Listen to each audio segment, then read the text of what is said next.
نگران حکومت کی تشکیل میں سابق وزیر اعظم عمران خان کی مشاورت اور شراکت کے خواب کو اسپیکر قومی اسمبلی نے چکنا چور کر دیا۔ تحریک انصاف کو استعفے واپس لینے کی بجائے دینے پڑ گئے۔ 39 اراکین اسمبلی کو ڈی سیٹ کرنے کے لیے قومی اسمبلی سیکریٹریٹ کی جانب سے استعفوں کی منظوری کی سمری چیف الیکشن کمشنر کو بھجوا دی گئی۔ ذرائع کے مطابق اسپیکر قومی اسمبلی نے 39 اراکین کے استعفے ہفتہ 21 جنوری کو منظور کر لیے تھے۔ پیر 23 جنوری کو ان استعفوں کی منظوری کے حوالے سے باقاعدہ نوٹیفیکیشن جاری ہونا تھا، تاہم بجلی کے ملک گیر طویل ترین بریک ڈاؤن اور پارلیمنٹ ہاؤس بند ہونے کی وجہ سے نوٹیفیکیشن جاری نہ ہو سکا۔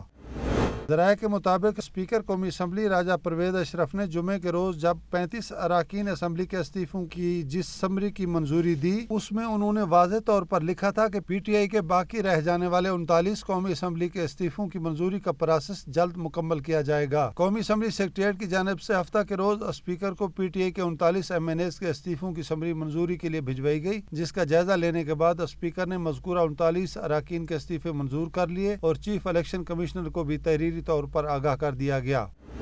پی ٹی آئی کے ان 5 اراکین کے استعفے منظور نہیں کیے گئے جنہوں نے تحریری طور پر اسپیکر کو چھٹی کی درخواستیں دے رکھی تھیں۔